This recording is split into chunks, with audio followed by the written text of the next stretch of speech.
오늘 에서와 야곱에 대해서 잠깐 말씀을 전하려고 합니다. 잘 알다시피 에서는 익숙한 사냥꾼이 되었고 야곱은 조용한 사람이어서 장막에 거주했다. 그래서 이삭은 에서가 사냥한 고기를 좋아하므로 이삭은 에서를 사랑하고 리브가는 야곱을 사랑하였더라. 그런데 이러한 야곱과 에서에 대한 하나님 아버지의 마음, 하나님의 마음은 무엇이었을까요?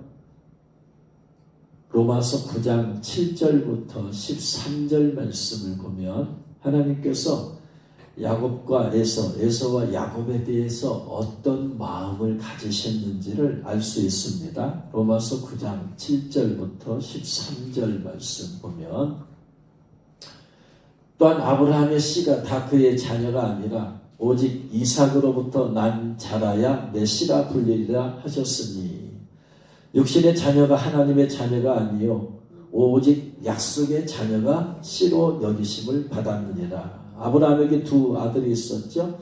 이스마엘과 이삭이죠.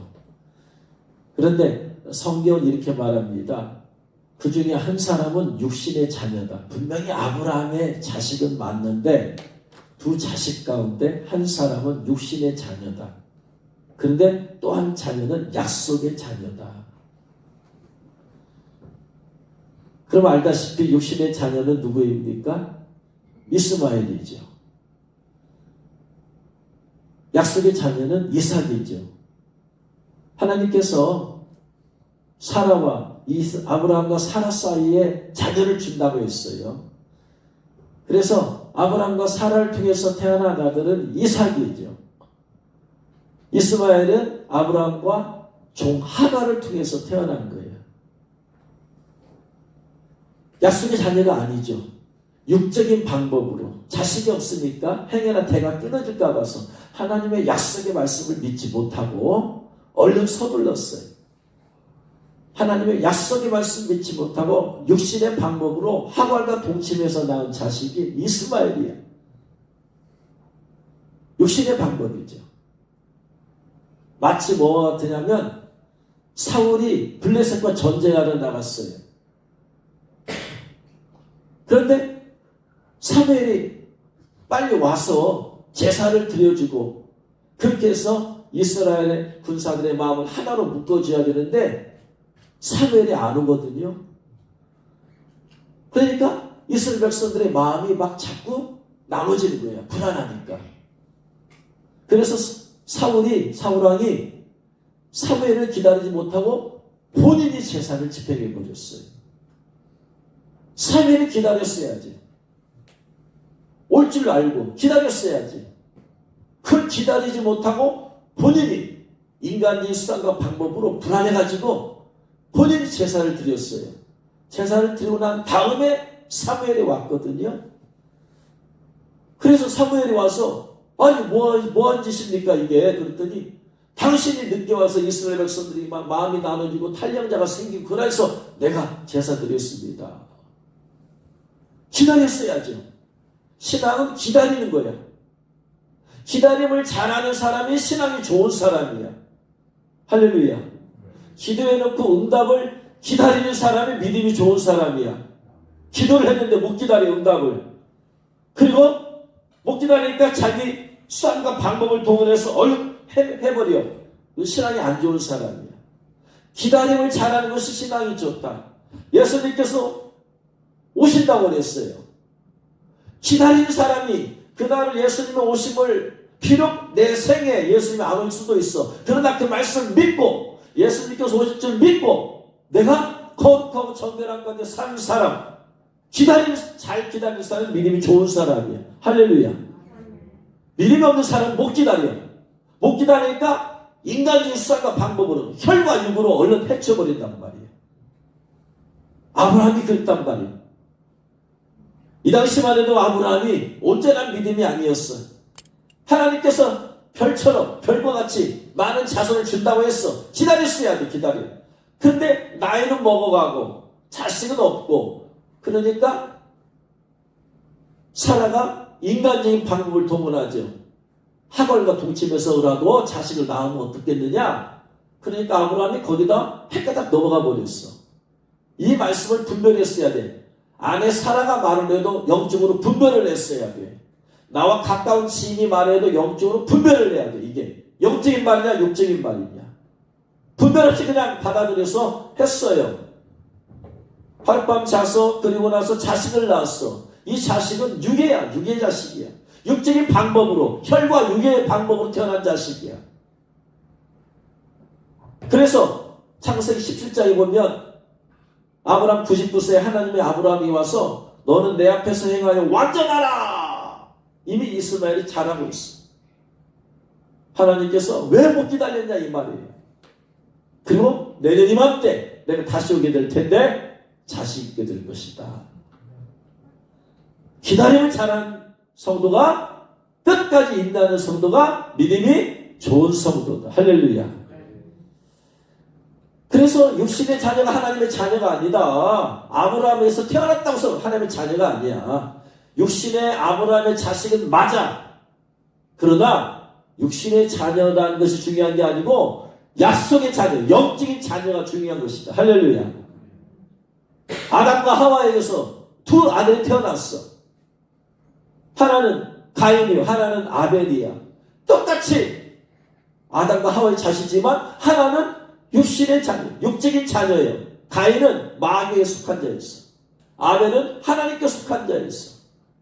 이게 완전히 달라. 똑같은 육적으로부터 똑같은 자식이지만 영적으로 완전히 달라. 그러니까 가인이 아벨을 죽여버려요. 육신의 자녀가 중요한 게 아니라 영적인 자녀를 낳는 게 대단히 중요하다. 할렐루야. 그래서 하나님이 이렇게 구별하세요. 영적으로. 그러면서 계속해서 말씀하시는데 그 다음에 12절 13절에 누구를 얘기하느냐? 야곱과 에서를 얘기하는 거예요. 야곱은 사랑하고 에서는 미워했다.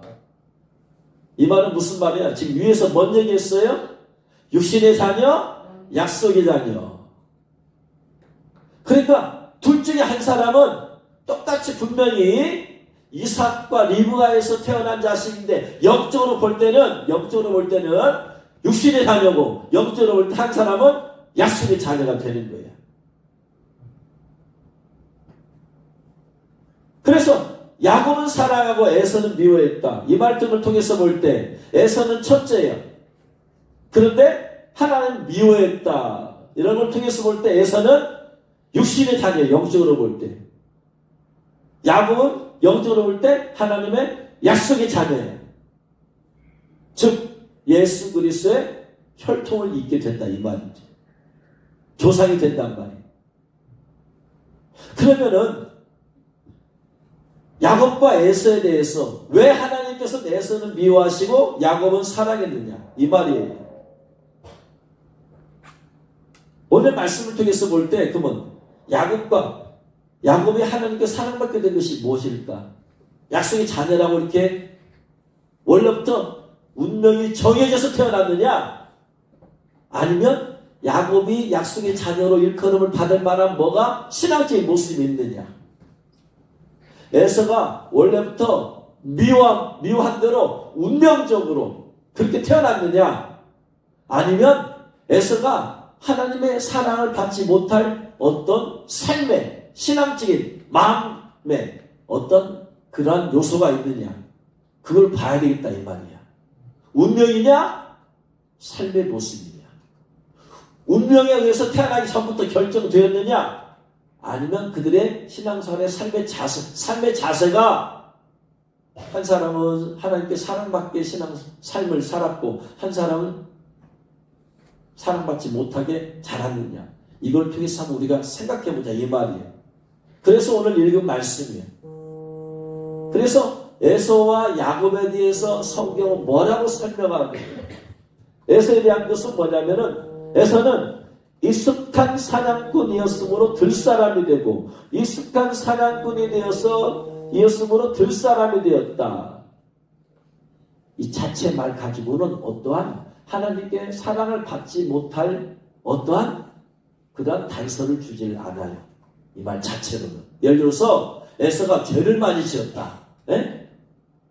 폭력을 행사하였다. 강도짓을 했다라면 명확하게 구분되잖아. 하나님께서 미워하실 만한. 그런데 예수가 사냥꾼이었어요.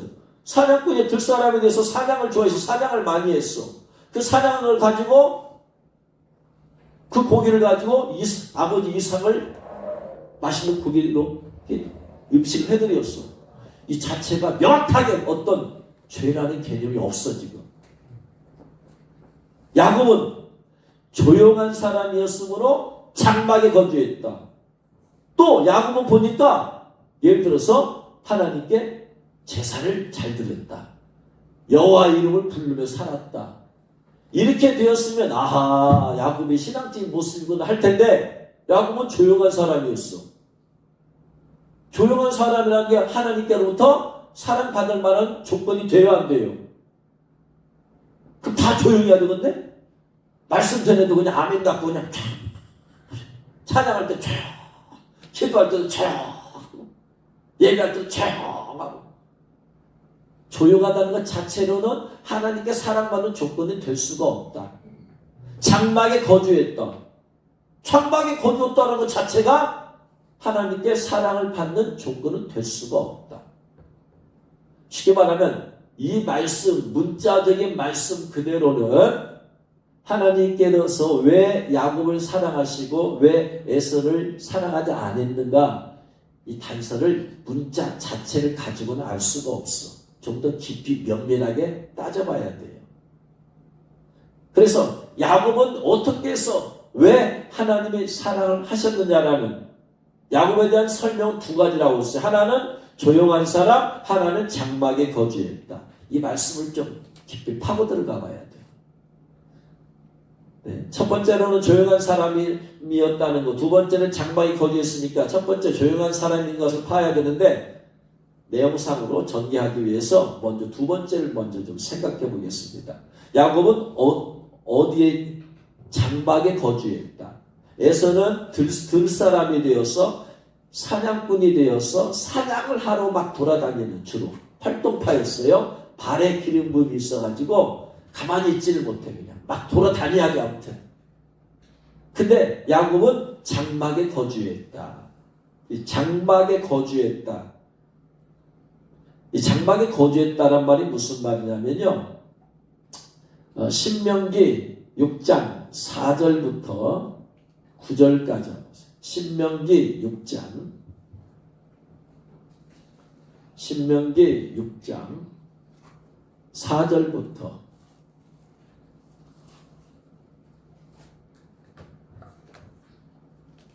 4절부터 네. 하나님께서 이스라엘 백성에게 하신 말씀이 명령이죠. 이스라엘아 들으라. 우리 하나님 여호와는 오직 유일한 여호와시니 너는 마음을 다하고 뜻을 다하고 힘을 다하여 내 하나님 여호와를 사랑하라.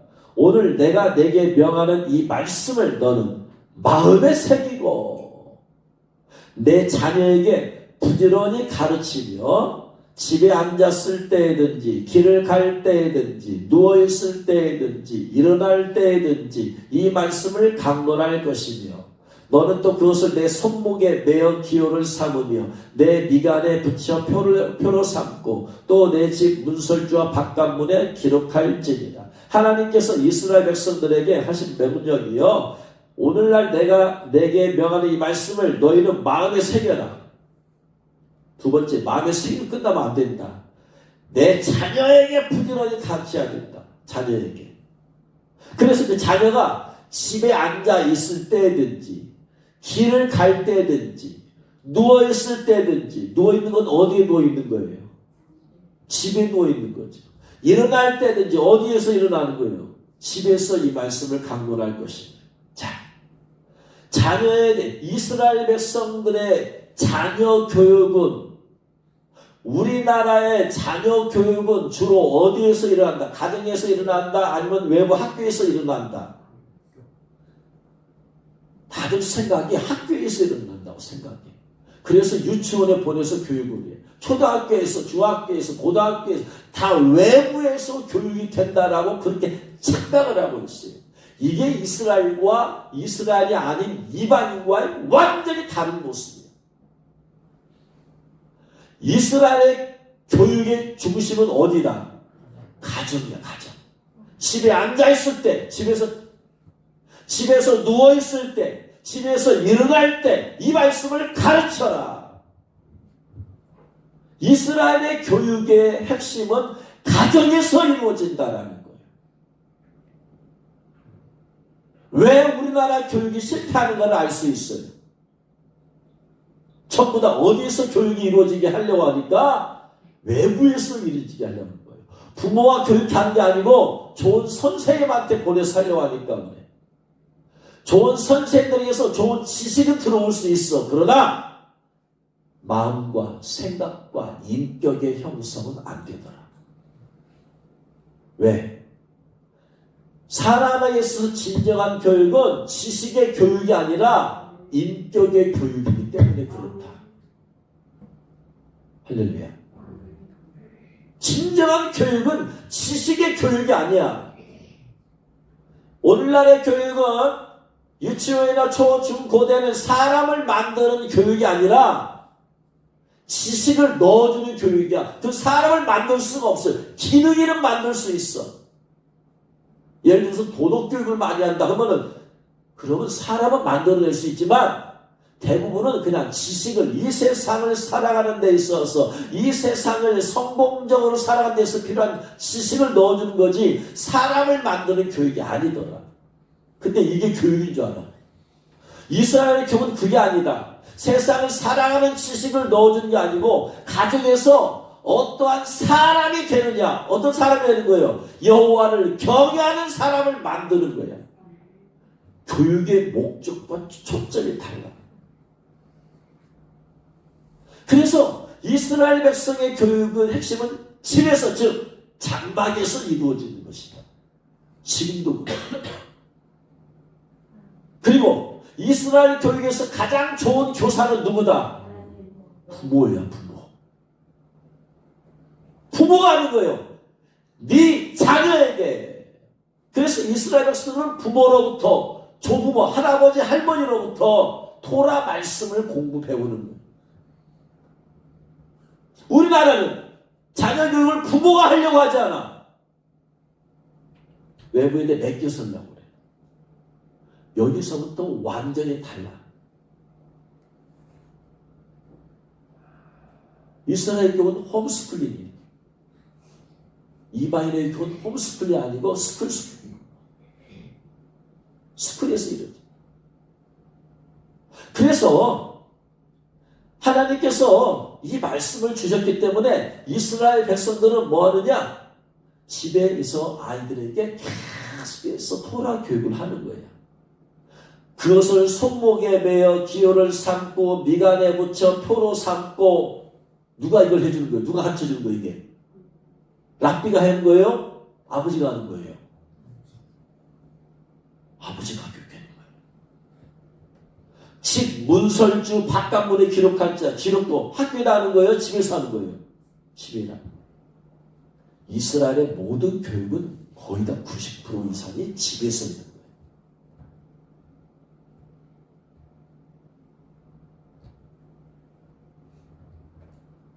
그래서 이스라엘의 개념에서는 장막에 거한다는 것은 단순히 집에 있는다는 것이 아니고 장막 안에서 그의 부모나 조부모로부터 하나님 말씀을 배운다라는 의미예요. 이게 문자적으로 그냥 집에 있다는 얘기지만 실제적으로는 그 말씀에 따라서 자녀가 집에서 교육을 해야 되는데 자녀가 집에 없으면 교육을 할 수 있어 없어? 없어요. 그러니까 집에서 엄마 아빠가 에서를 좀 토라 말씀을 공부시켜 주려고 하는데 에서는 집에 있는 걸 안 좋아해. 사냥하러 돌아다녀. 그래서 맨 아침에 나가서 사냥 하루 일하고 집 안에 들어와. 그럼 피곤해. 그러니까 밥 먹고 자야 돼. 교육을 할 시간이 있어요 없어요? 야, 하나님 말씀 토라를 공부 좀 하자. 엄마, 아빠, 저는요 사냥하는 게 너무 좋아요. 집에 붙어있질 않아. 그러니까 공부가 되겠어요? 안 돼? 토라 교육이 되겠어요? 안 되겠어요? 안 돼. 안 되니까 토라에 대해서 무식해져. 하나님 말씀에 대해서 무식해져. 하나님에 대해서 무식해져. 이 무식함의 결과가 뭐냐? 장자의 직분에 대해서 무식해져 버려요. 영적인 것에 대해서 무식해져 버려요. 공부를 안 하니까 몰라. 공부를 하면 통찰력이 생긴다. 뭐든지 공부를 하면 뭐가 생긴다? 통찰력이 생긴다. 제가 이 백학교의 송도원 목사님이랑 몇 번 목사님들 이렇게 하는 거기서 한 번씩 일주일에 한 번씩 모여서 탁구를 치는 저는 이제 가기도 하고 못 가기도 하는데 이제 제가 그 몇 명 있는데 6, 7명, 7명, 8명 있는데 제가 먼저 코로나에 걸렸어요. 그래서 제가 코로나에 걸렸다고 딱 올렸더니 송 목사님이 저는 이제 하도 이제 오래 세계 이렇게 있어서 이제 뭐냐 막역하니까 막 말을 하시는데 저보고 나면 비응신. 코로나에 걸리다니 비응신. 그래 저보고 비응신이래.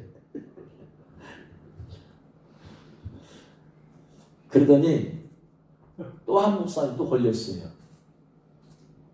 목사님이 저한테 그 목사님 전화가 왔어요. 목사님 제가 막 기침도 나오고 그런다고 했더니 그래서 목사님 그거 코로나 증상입니다. 내일 가서 당장 받으시라고 검사 받으시라고. 그랬더니 그 다음날 문자가 왔어요. 제가 양성 판정 받았습니다. 나을 때까지 운동 못합니다. 그랬더니 송목사님 또 비응신.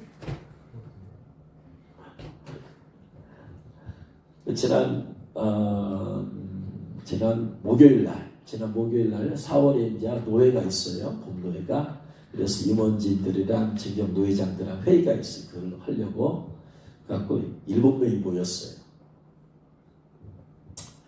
가서 보니까 7명이 모였는데 보니까 송 목사님이 자꾸 기침을 해요. 근데 기침 소리 들어보니까 이게 보통 심각한 게 아닌 것 같아요. 이게 넘어갈 게 아니에요.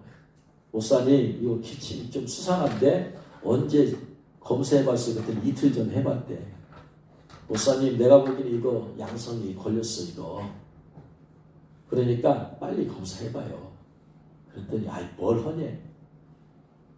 당신은 절대로 걸릴 일이 없다 이 말이야.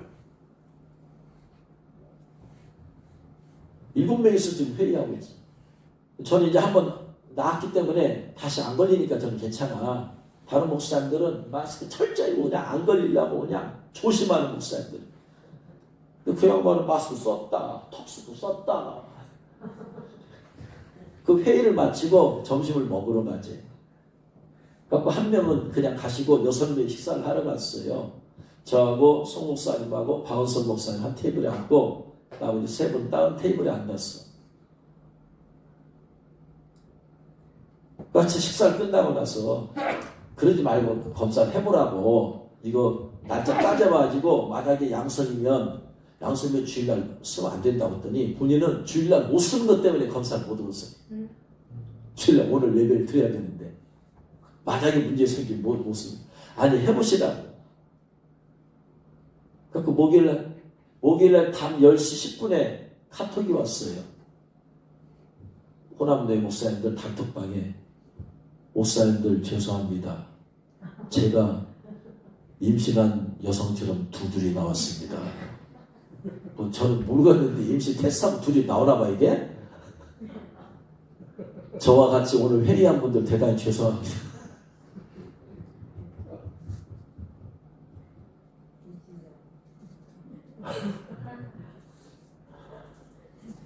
임신이 바이러스를 임신했어. 그래가지고 제가 나머지 5분을 빨리 단톡에다 송 목사님 빼고 단톡 만들어가지고 빨리 거기다 올렸어요. 송 목사님 양성이랍니다. 여러분들 조심해야 됩니다. 여러분 오늘 만났기 때문에 이틀 동안은 잠복기입니다. 최소한. 근데 하루가 될 수 있어요. 이 오미크론이 원래는 이틀인데 오미크론은 빨리 감염되니까 하루가 될 수 있어. 그러니까 하루 정도는 괜찮지만 잠복기에는 감염이 안 됩니다. 내 안에서 배양하는 기간이기 때문에 남에게 감염 안 돼요. 내 안에서 충분히 자라고 나면 그 다음에 감염이 돼. 그래서 좀 오늘까지는 괜찮지만 내일이 하루가 되기 때문에 내일부터 여러분 조심하고 직접 해봐야 됩니다. 조심하십시오. 그랬더니 목사님들이 그냥 기가 그냥 그냥 안 걸리려고 그냥 그렇게 조심한 분들이에요. 나머지 큰일 났다고 이거죠. 그래가지고 아무튼 체크해보시라고 하고 나서 어제 이제 방송 목사님한테 전화를 해봤더니요, 막 본인이 기침 나오고 그런데요. 목사님 빨리 가서 검사해보시라고. 바로 가서 60세 이상은 제가 나이를 먹었구나라는 것을 내가 사실 저는 마음은 젊은데 사회적으로 내가 정말 나이를 먹은 대상이라는 걸 깨닫게 된 것이 있어요. 이번에 깨달았어요. 코로나 검사를 했는데 딱 문자가 오기를 귀하는 고위험군에 해당된대. 몇 살 이상이 60세 이상이라서 고위험군에 해당된대야. 그리고 고위험군에 해당된 사람들은 작아진다 할 것도 없어. 그냥 바로 PCR로 보내버리더만. 야, 내가 사회적으로 진짜 사회가 나를 고위험군으로 나이 먹은 사람으로 인정을 하는구나. 방송에서 나타난다고서 없던 게 나타난 거예요. 빨리 가서 검사 받으라고. 그랬더니 이제 증상이 나타난 송목사한테 전화했더니 절대로 가지 말라. 그냥 버텨. 양성당은 어디 돌아다니는 것도 집안에 있어야 돼. 어차피 집안에 있어야 되지. 증상 나타났으면. 아니라고. 가라고. 오늘도 전화해 왔어요. 완전 증상이야. 가시라고. 가서 빨리 검사 맡으라고. 그러다가 나 양성 나오면 아들이 지금 집에서 공부를 하고 도서 왔다 갔다 하는데 그 아들도 이제 도사도 먹고 집에 있으면 어떻게 하냐고. 걱정 마시라고. 아들 음성이면 지금은 자가격리 안 한다고. 음성이면 괜찮다고. 백신 맞았기 때문에 괜찮다고. 그리고 몰라. 코로나에 대해서 모르고 백신 맞은 것도 모르고 지금 어떻게 대응이 돌아가는지 몰라. 왜요? 공부를 안 해서 그래. 성도 목사님 단톡에다가 그 다음에 또 톡을 올리기는 저는 증상이 없습니다. 그냥 기침이 나오고 목이 쉬었을 뿐이래. 그게 증상이요. 그래서 제가 그냥 거기다 써놨어요. 비인식. 그게 증상이요. 왜 그래요? 공부를 안 해. 몰라. 그게 증상이야. 그게. 저는 코로나 발현했을 때부터 코로나에 대해서 그냥 의사들 강의 듣고 백신에 대해서 강의 듣고 하면서 자꾸 강의를 들으니까 아니까 통찰력이 생기잖아. 이거 어떻게 해야 된다. 네? 이틀 동안 잠복기는 감염 안 된다. 아니까 불안하지가 않아. 이거 5일만 지나면 감염력 떨어진다. 그래서 일주일만 지나면 있어도 감염력이 없어져 버려. 있기 때문에 PCR 검사 받으면 양성 나와. 그러나 감염력은 없어져. 그러니까 PCR 검사 안 시키고 그냥 해제시켜버리는 거야. 장염을 해서. 공부하니까 알아. 사람들은 전혀 공부를 하니까 몰라. 이런 것들에 대해서. 알면 통찰력이 있을 게 아니면. 그러니까 딱 계산해봐가지고 그래가지고 성목사님한테는 며칠 됐냐고 그랬더니 이미 4일 됐대. 이런 지가. 4일 동안 본인은 감염돼서 증상이 나타나면도 몰라. 그래가지고 회의에 와가지고 사람을 감염시켜버려. 세상에 말이야. 그래서 4일 지냈대. 그래서 목사님 지금 검사 받으면 양성 나와요. 그러면 또 다시 일주일 해야 돼. 그냥 한 3일 그냥 혼자 격리해. 그냥. 차라리 어차피 며칠 지나면 없어져 버려. 감염력이 떨어져 버려. 그러니까 며칠만 버텨. 그래서 이렇게 하고 약 먹고 저저저거 이렇게 하면 돼. 그냥. 그래서 그 양반은 그냥 검사 안 받고 그냥 스스로 그냥 혼자 있는다고 그래가지고 이제 그렇게 하라고. 뭐든지 공부하면은 통찰력이 생겨. 성경 말씀도 마찬가지예요. 여러분, 천국에 대해서 자꾸 공부해봐. 천국에 대한 소망이 생기겠어, 안 생기겠어? 생기지. 천국 이렇게 좋은데. 천국에 대한 소망이 안 생기는 이유는 무지해서, 우리 말씀에 대해서. 예수님의 신부에 대해서, 신부 예복에 대해서 공부해봐. 어떻게 해서든지 이 신부 예복은 입어야 된다. 절대로 놓칠 수가 없다. 이 결론에 도달해. 이걸 알기 때문에 저는 우리 가족에 대해서 다른 거 추구하지 않아요. 하나님, 우리 가족들 다 예복 입고 있다가 주무시면 다 들림 밖에 없어. 오직 하나뿐이야. 뭐 세상적 하나 볼 거 하나도 없어. 말씀을 공부하면 통찰력이 생긴다니까. 하나님의 인에 대해서 공부해보니까 이거 받아야 돼. 토라를 공부하면 통찰력이 생긴다. 할렐루야. 그런데 에서는 공부할 시간이 없어. 밖으로 나돌아다니라고. 그러니 무슨 영적인 것에 대해서 통찰력이 생기고 장자의 직분이 얼마나 귀중한 걸, 하나님께 제사드린 것이 얼마나 귀중한 것인지 어떻게 알겠어. 공부를 안 하는데. 하나님 말씀 공부 없이 하나님 이룬다고 돌아가는 사람들은 지금은 졸로도 몰라도 미래는 별 소망 없어요. 말씀을 통찰력, 공부해야지 통찰력이 생기지. 대환란 시대에 대해서 공부해봐. 절대로 대환란 시대가 나오면 안 되겠구나. 통찰력이 생겨. 나는 도저히 믿음 못 지키겠구나. 메르시에 대해서 공부를 해봐. 이게 666이구나. 공부 안 하니까 모르는 거야. 따라합니다. 공부를 하면 영적 통찰력이 생긴다. 할렐루야. 공부를 해야 돼. 그러니까 제가 다른 거 필요 없어요. 여러분, 이 성경 안에 있는 그것을 핵심을 여러분에 전달해 줘야 돼. 다른 얘기할 시간이 없어.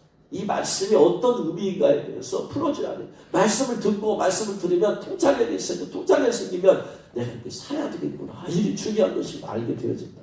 할렐루야. 깨달으시길 제 이름으로 축원합니다.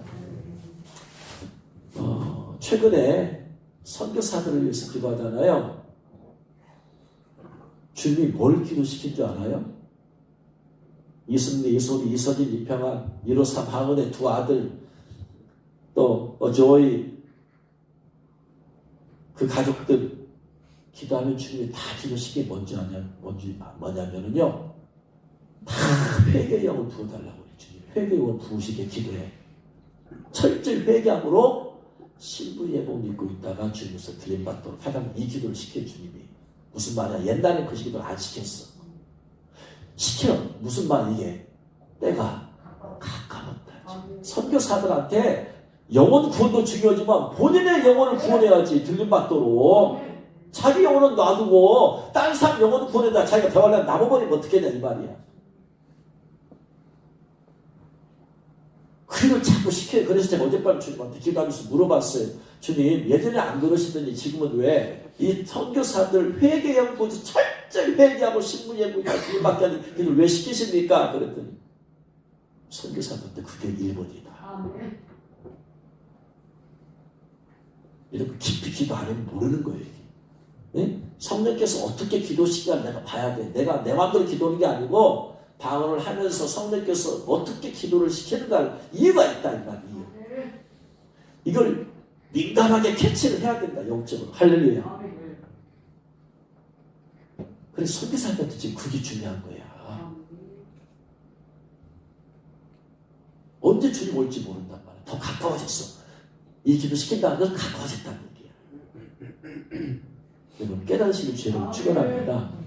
이 땅에 있는 여러분도 마찬가지야. 무엇보다도 철저히 회개하고 내 거룩한 심령으로 신부의 복 입고 신앙생활 하는 게 제일 중요하다. 할렐루야. 그래서 첫 번째 야곱에 대해서 장막에 거하다 이 말은 무슨 말이다? 의미는 장막이 단순히 거한 게 아니고 거기서 신명기 6장 있는 말씀처럼 부모로부터 토라 공부를 했다 이 말이야. 토라 공부를 하니까 뭐가 생긴다? 영적인 통찰력이 생겨. 통찰력이 생기니까 야곱이 뭘 탐내는 거예요? 내가 장자의 직분 내가 이거 가져야 되겠구나. 공부를 아는 사람은 모르니까 에서는 그가 장자의 직분을 소홀히 경홀히 여겼다. 모르니까. 공부한 사람은 알아. 이게 얼마나 중요한지. 아니까 어떻게든 내가 장자의 직분 내가 가져야 되겠다 이거. 그러니까 열망이 가지니까 기회가 오는 거야. 할렐루야. 사실은 장자의 직분을 파충한 것 주고 샀어. 이게 야곱이 속인 거예요? 아니야. 정당한 거래야, 거래. 속여서 빼앗은 게 아니야. 공부를 하니까 통찰력이 생겨서 내가 이 영적인 것에 대한 통찰력이 생겨서 어떻게 내가 가져야 되는구나. 그런 사람의 기회가 오는 거야. 누구 탓할 게 없어. 에서가 저번에는 뭐 장자의 뿔 속여서 빼서 가져가더니 뭘 속였어요? 속인 거 하나도 없어. 파죽치면서 나한테 팔으라고 한 거지. 정당한 거래지. 본인이 파는 거야. 왜? 말씀 공부 안 하니까 무식해서. 그게 얼마나 귀중한 건지를 몰라. 그래서 무엇보다도 여러분 신앙생활은 말씀 공부부터 말씀을 듣는 것부터 시작한다. 믿음은 들음에서 나며 들음은 그리스도의 말씀으로 말미암았느니라. 할렐루야. 첫 번째, 그래서 하나님께 야곱이 사랑을 받을 수밖에 없었던 것은 그는 토라 공부하는 사람이었어. 공부에 대한 말씀에 대한 열정 계속해서 하다가 그가 실증 났으면 처음엔 장막 있다 나중에는 들사람 되었을지도 몰라. 그러나 그는 계속해서 끝까지 장막 안에 거하면서 말씀을 공부하는 사람이었다. 여러분, 그러한 여러분 되시길 주님으로 축원합니다. 두 번째, 조용한 사람이다. 조용한 사람이다. 이 말씀에 대해서도 아주 중요한 건데, 조용하다는 것이 히브리 원어로 탐이에요. 탐. 탐이라는 것은 무슨 말? 탐이라는 것은 탐에서 유래했어요. 근데 탐이 조용하다는 것과는 전혀 다른 말이야. 성경 해석을 너무 잘못해도 너무나 잘못했어. 왜 이렇게 해석을 했는지 모르겠어요. 히브리 원어는 탐이 조용하다는 말이 없어. 무슨 의미냐면 온전한, 완전한 이 말이야. 이 탐이라는 말이 어디에 쓰였는지를 알면 더 정확해. 창세기 6장 9절 말씀 보겠습니다. 창세기 6장 9절 같이 읽겠습니다. 이것은 노아의 족본이라. 노아는 의인이요 당대에 완전한 자라. 그는 하나님과 동행하였으며. 노아는 의인이요 당대에 완전한 자고 하나님과 동행했어요. 그가 하나님과 동행하려고 했었어요. 근데 노아는 어떤 완전한 자다. 여기서 완전하니 타임이에요. 타임. 근데 아까 탐에서 유래한 탐과 이 타임도 완전한 온전한에서 유래한 말이에요. 쉽게 말하면은 노아가 완전한 자라고 한 것처럼 야곱도 어떤 사람이다? 완전한 사람. 여기서 완전한 것은 율법으로 흠이 없다 이 말이에요. 자, 토라를 공부했어요. 공부하면서 야곱에게 생긴 마음이 뭐예요? 내가 토라 말씀대로 살아야 되겠구나. 하다 보니까 말씀에 순종하는 사람이 되니까 그의 삶이 완전하게 돼. 완전하게. 그러니까 야곱이라는 사람은 노아와 같은 수준의 레벨의 삶을 산 사람이야. 할렐루야. 이건 기도를 촉풍할 말씀이야 이게. 그러니까 보세요. 조용하다라는 거랑 너무나 다른 거야 이게. 해석을 너무나 잘못한 거야 이게. 더군다나 똑같이 탐이라는 단어가 쓰인 것이 어딘군요. 여러분 욥기 1장 1절. 욥기 1장 1절.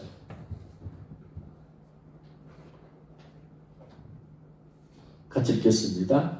우스 땅에 욥이라 불리는 사람이 있었는데 이 사람은 온전하고 정직하여 하나님을 경외하며 악에서 떠난 자다. 욥에 대해서 한 말이 뭐다? 그는 온전한 사람이다. 여기서 온전히 조용한 탐, 온전 탐, 완전히 똑같아. 히브리 원어가. 야곱은 누구 수준의 삶을 산 거예요? 욥의 수준의 삶을 산 거야. 이게 율법적으로 토라를 공부하면서. 이게 상상이나 되는 이게 말이에요. 이게 성경은 히브리 원어로 그렇게 딱 써놔버렸는데 왜 조용한이라는 단어로 해석을 했는지 이해가 안 되잖아요. 온전하고 정직하여 하나님을 경외하며 악에서 떠난 자다. 누가 그렇다는 얘기예요? 야곱이 그렇다는 얘기. 욥이 그렇듯이 야곱도 그렇다 이 말이에요. 1장 8절 말씀 보겠습니다. 같이 읽겠습니다. 여호와께서 사탄에게 이르시되 네가 내 종 욥을 주의하여 보았느냐? 그와 같이 온전하고 정직하여 하나님을 경외하며 악에서 떠난 자는 세상에 없느니라. 1장 1절 똑같이 했잖아요. 그와 같이 온전하고 온전함이 조용한 탐, 온전한 탐. 하나님께서 인정한 사람이 욥 아니에요. 그 욥의 수준으로 산 사람이 야곱이야. 토라를 공부하면서. 그러니까 야곱도 정직하고 하나님을 경외하면서 악에서 떠날 삶을 살았어. 토라를 공부하면서. 할렐루야. 우리는 야곱에 대해서 너무나 어떤 부정적인 그런 부분을 했는데 원어를 보니까 전혀 아니더라. 이게 너무나 곡해를 너무나 많이 했더라. 그래서 8절에 그렇게 하니까 9절에서 사탄이 여호와께 대답하여 이르되 욥이 어찌 까닭없이 하나님 경외하겠습니까? 주께서 그와 그의 집과 그의 모든 소유물을 울타리에 두르심 때문이 아니니까 주께서 그의 손으로 하는 바를 복되게 하사 그의 소유물에 땅이 넘치게 하셨습니다. 만약에 손을 펴서 그의 소유물을 치셔보십시오. 쉽게 말하면 하나님께서 물질의 복을 많이 주셔서 지금 그가 그런 거지, 물질의 복을 걷어가면 그가 변화될 거예요. 안 그럴 거예요. 그가 틀림없이 주를 향하여 욕할 것입니다. 그랬더니 하나님께서 그러냐? 사탄에 이르시되 그러면 내가 그의 소유물을 다 너의 손한테 맡길 테니까 그의 몸에는 손대지 말고 그의 소유물을 손대봐라 네가. 그랬더니 사탄이 역사하는 거 이제 13절에 욥의 자녀들이 맏아들 집에서 음식을 먹으며 포도주 마실 때에 와서 말하는 거예요. 소가 밭을 갈고 나귀는 그 곁에서 풀을 먹는데 스바 사람이 갑자기 이르러 그들을 빼앗고 칼로 종들을 죽였습니다. 종들 죽이고 소, 나귀 싹 다 가져가 버렸어. 그 말이 끝나기도 전에 말하는 동안에 하늘에 하나님의 불이 하늘에서 떨어져서 양과 종들을 살라버렸나이다. 불이 떨어져서 양들 다 타 죽어버렸어. 종들도 다 죽어 버렸어. 그 종 한 사람만. 소, 나귀, 양 다 잃어버렸어. 그가 아직 말할 동안 한 사람이 와서 갈대아 사람의 세 무리가 갑자기 낙타에게 달려들어서 빼앗았습니다. 낙타 다 잃어버렸어. 종들까지 다 죽고 한 사람만 남았어. 그가 말한 동안에 또 주인의 자녀들이 맏아들 집에서 음식을 먹으며 포도주를 마시는데 거친들에서 큰 태풍이 와가지고 집 내모퉁이 쳐니까 청년들이 그 뒤에 무너지니까 자녀들이 다 죽어버렸어. 생각해보세요. 소, 나귀, 강도짓하게 사는 나도 없어. 양 다 죽었어. 낙타 다 잃어버렸어. 게다가 자식들까지 싹 다 죽어버렸어. 여러분 상상할 수 있는 고난입니까 이게? 상상도 못해. 상상도 못해. 근데 욥이 어땠다? 22절에 이 모든 일에 욥이 범죄하지 아니하고 하나님을 향하여 원망하지 아니하니라. 원망하지 않았대.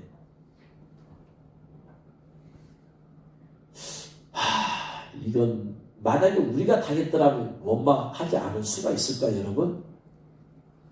그럴 수 없어요. 저는 원망할 것 같아요. 어떻게 이런 일이 벌일 수가 있을까요? 근데 보세요. 이러한 모습 욥기 2장 1절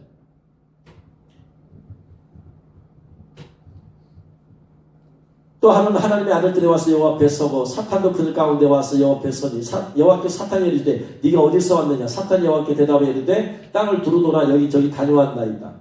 여호와께서 사탄에 이르시되 네가 내 종 욥을 주의하여 보았느냐? 그와 같이 온전하고, 여기서 온전한 단어 썼을 때는 어떤 때다? 소, 나귀, 낙타 싹 다 강도 맞았어. 양 싹 다 불타 죽어버렸어. 자식 싹 다 불타 죽어버렸어. 그럼에도 불구하고 그는 하나님께서 원망하지 아니한 걸 보고 그와 같이 온전한 거 네가 봤냐? 이게 온전해. 이게 탑이야, 탑. 이 탑이란 단어, 이 온전한 단어를 누구한테 썼다? 야곱한테 썼어. 야곱의 신앙의 수준이 상상을 초월할 정도예요.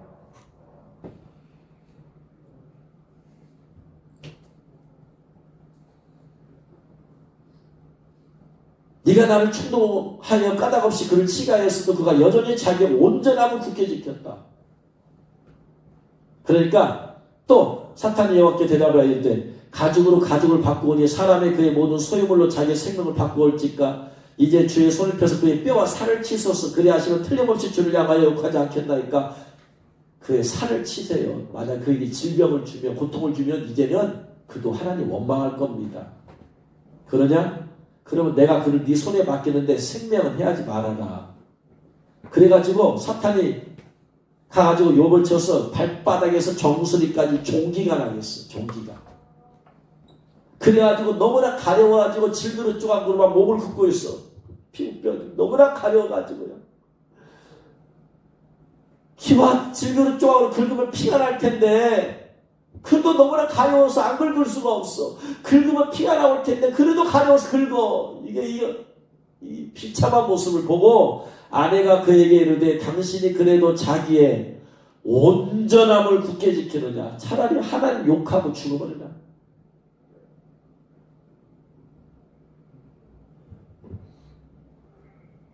그가 이르되 그대의 말이 한 어리석은 여자의 말 같도다. 우리가 하나님께 보고를 받았은즉 화도 받지 아니하겠느냐 하고 이 모든 일을 욥이 입술로 범죄하지 아니하여 온전함을 굳게 지켰어요. 이게 욥의 모습이야. 근데 이 욥의 모습에 썼던 이 단어를 야곱한테 썼어요. 똑같이 탑이야 이게. 그러니까 우리는 야곱이 어떤 신앙의 수준을 삶을 살았는지 우리 상상을 초월해. 우리의 상상을. 그 원인이 뭐다? 그렇게 된 것이 첫 번째 뭐 때문이다? 장막에 거하면서 토라를 공부했다. 하나님 말씀을 공부한 거야. 그 말씀이 그의 마음판에 새겨진 거야. 그래서 욥의 수준으로 산 거야 이게. 놀렐루야입니다. 놀렐루야. 근데 어떻게 조용하다는 단어를 썼는지 뭐. 전혀 안 맞죠 이게 지금. 또 이 단어가 쓰인 곳이 어디냐면 창세기 17장 1절이에요. 창세기 17장 1절. 같이 읽겠습니다. 아브라함 99세 때에 여호와께서 아브라함에 나타나서 그에게 이르시되 나는 전능한 하나님이라. 너는 내 앞에서 행하여 완전하라. 완전. 이게 타임이야. 타임.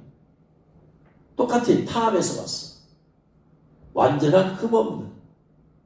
아까 말씀드렸잖아요. 99세 때 오셨다는 얘기는 그 전에 하갈과의 동침을 통해서 이스마엘 낳았을 때예요. 나는 전능한 하나님이다. 무슨 말이냐? 네가 아무리 나이 먹어도 나는 너로 하여금 자식 낳게 해줄 수 있어. 나 전능한 하나님이야. 너 왜 근데 그걸 못 믿고 왜 하갈과 동침해서 이스마엘 낳았냐? 너 내 능력 못 믿어? 왜 못 믿어? 너는 내 앞에서 행하여 완전하라. 너 완전하지 못했어. 네가 참고 인내하면서 기다리면서 하갈과 동침하지 아니하고 이스마엘 안 낳았으면 너는 완전한 삶을 살았을 텐데 너 그렇게 하지 못했어. 흠없는 삶을 원하시는 하나님 아브라함에게. 근데 하나님께서 볼 때 너는 온전하지 못했어. 너 탐하지 못했어. 그러니까 아브라함은 하나님에 대해서 커다란 흠이 발견되었어. 근데 야곱은 하나님에 대해서 커다란 흠이 발견되었다 안 되었다? 안 되었다. 아브라함보다도 이 당시 99세 때 아브라함보다도 더 나은 삶을 산 사람이 야곱이야. 할렐루야.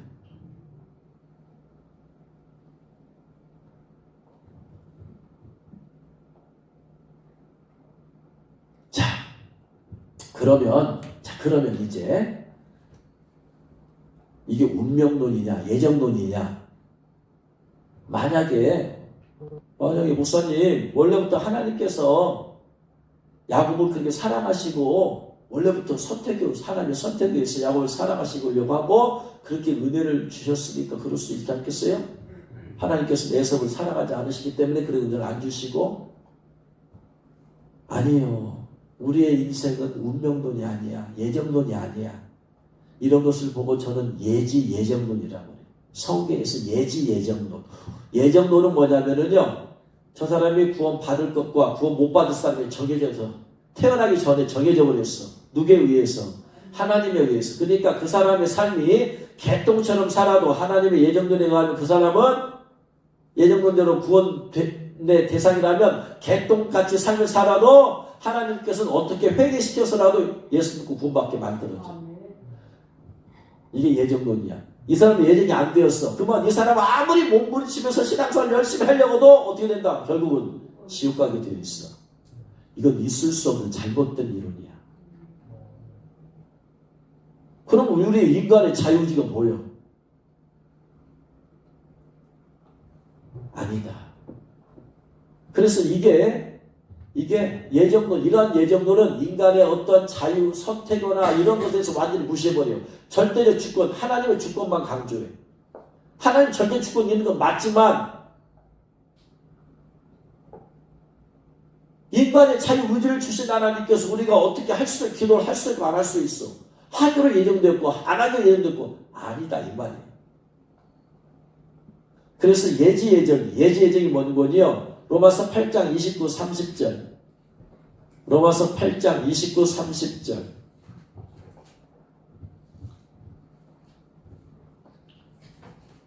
로마서 8장 29, 30절.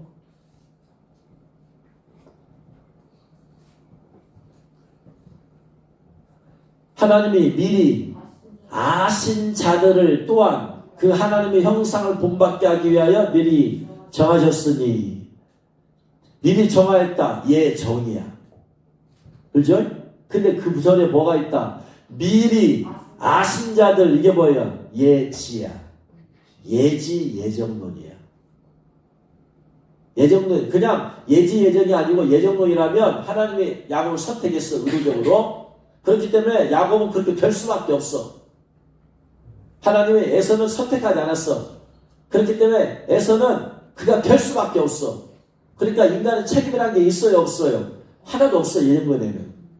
오직 하나님의 절대적 선택 주권만 있어.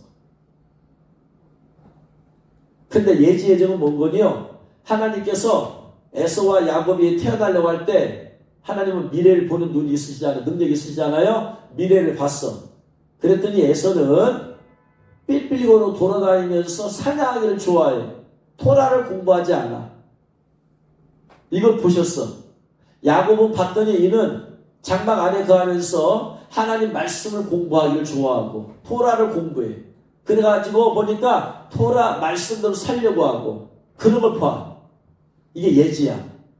그래서 그걸 보시고 하나님께서 너희가 그런 삶을 살구나 하면서 미리 말씀하시는 거예요. 내가 에서는 미워하고 야곱은 사랑한다. 어디에 달린 거예요? 하나님의 선택에 달린 거예요? 그들의 삶에 달린 거예요? 삶에 달린 거예요. 이게 예정이야. 이게 로마서 8장 29절 30절이에요. 구원받을 사람과 구원받지 못할 사람이 미리 뱃속부터 정해진 게 아니야. 하나님 미리 보니까 저 사람이 어떤 선교사가 어느 민족의 그 사람이 선교사 와서 복음을 전해. 근데 그걸 받아들이는 걸 봤어요. 너 받아들이는구나. 봤더니 딴 사람 봤더니 이 사람 안 받아들여. 그러니까 너는 안 받아들이는구나. 또 다른 사람 보내서 또 하는데 너 안 받아들이는구나. 또 다른 보내서 안 받아들이는구나. 그러니까 왜 이 사람은 내가 너를 미워한다. 하나님 계속해서 기회를 줬음에도 불구하고 무시하고 안 받아들여.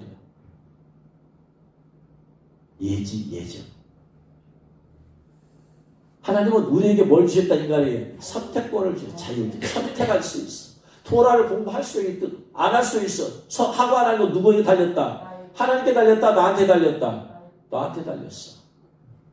그래서 반드시 예정은 인간의 책임이 따라. 그 신앙생활은 정해진 게 아니라 내 하기 나름이다 이 말이야. 내가 어떤 자세로 하려고 하느냐에 따라서 미래는 정해진다. 결정되어진다. 미래가 먼저 결정되는 게 아니고 내 자세에 따라서. 그래서 하나님께서 야곱을 사랑할 수밖에 없었던 것은 야곱이 장막 안에 거하면서 그 노아처럼 그저 욥처럼 흠없는 삶을 살려고 그는 무던히 힘쓰고 애쓴 사람이 그렇게 해서 결국에 살았어. 하나님을 사랑하지 않을 수가 없어요. 에서는 관심 없어. 토라에 세상 것에 세상적인 짐승을 잡고 세상 것을 얻는 것에 세속적인 걸 얻는데 더구나 하니까 하나님은 미워하다는 것은 사랑하지 않는다는 뜻이지 감정적으로 미워한다 그런 의미가 아니에요. 그래서 우리가 오늘 말씀을 통해서 어떻게 하면 하나님께 사랑받는 삶을 내가 살 수 있을 것인가에 대한 통찰력이 있습니다. 할렐루야. 어떻게 하면 에서처럼 버림받는 삶을 사는 것인가? 공부를 토라를 말씀을 공부하면 통찰력이 보여. 이렇게 하면 망하는구나. 아하. 세상 것 얻기 위해서 돈 벌기 위해서 성공하기 위해서 말씀 제쳐두고 그거 얻으려고 그냥 많은 시간을 하다 보면은 영적인 것에 무디어져. 멋진 것에 무식해져. 그런 것이 없어. 통찰이 안 쓰게. 그러니까 세상 것 얻으면 그냥 거기다 살면 결국은 망하는구나. 예수님 믿어도 영적인 통찰력을 얻지 않은 사람은 결국은 망하게 되어 있어. 쉽게 말하면 주님 오심에 대해서 별 관심 없어 지금. 내가 지금 밥 먹고 사는 게 중요하지. 에서처럼 내가 지금 굶어 죽게 생겼는데 지금 뭐 주님 오시면 어쩌고 그게 중요해. 내가 지금 밥 먹고 살아야 돼. 돈 벌어야 돼. 이게 있어요. 밥 먹고 사는 것보다 더 중요한 게 있다. 말씀을 공부해야 된다. 말씀을 바로 알아야 된다. 그래서 어떻게 되는지 말씀을 통해서 공부할 때 직접 얻어진 건 없어. 세상 것이. 그런데 말씀을 통해서 통찰력이 생기니까 효과적으로 얻게 되더라. 할렐루야. 그래서 여러분 야곱처럼 하나님 말씀을 깊이 통찰력 있게 복을 통해서 영적인 통찰력이 생기기를 주로 축원합니다. 그러면 영적인 보화가 보여. 보물이 보여. 내가 어떤 삶을 살아야 되겠구나 하는 게 보여. 깨달아져. 그대로 살면 야곱처럼 하나님께 사랑받는 삶을 살게 됩니다. 할렐루야. 원하옵기는 여러분 야곱처럼 장막 안에 거하면서 이 하나님 말씀을 읽고 듣고 자꾸 영적인 삶의 설교를 말씀 듣고 동영상 강의 용이 듣고 자꾸 들으면 들을수록 믿음은 들으면서 나면 들으면 글쎄 말씀으로 말미암고 영적인 통찰력이 생기고 영적인 것에 대해서 깨닫게 되어지고 그러면 사모하는 마음이 생기고 얻기를 원하고 그러면 결국은 또 내가 왜 거룩하게 왜 흠없게 살아야 되는가? 그렇구나. 흠없이 사는 것이 이렇게 중요하구나. 예수님의 신부가 되려면 흠없는 삶을 살아야 하구나. 흠없는 내가 돼야 되는구나. 결국은 여러분이 야곱을 모델링으로 삼아가지고 내가 이 두 가지 하리라. 내가 이렇게 살면 하나님께 사랑을 받으리라. 깨달아지는 줄로 믿으시기 바랍니다. 그래서 야곱처럼 그러한 여러분도 장막에 거하고 여러분이 온전한 신앙생활을 통해서 야곱처럼 하나님께 사랑받고 또 주님과 동의하다가 주님 오실 때 들림받는 여러분 되시길 주의 이름으로 축원합니다. 기도하겠습니다. 말씀 드린 거 생각하면서 주님 그렇습니다. 제가 야곱처럼 이런 사람이 되어지게 하여 주옵소서. 기도하겠습니다.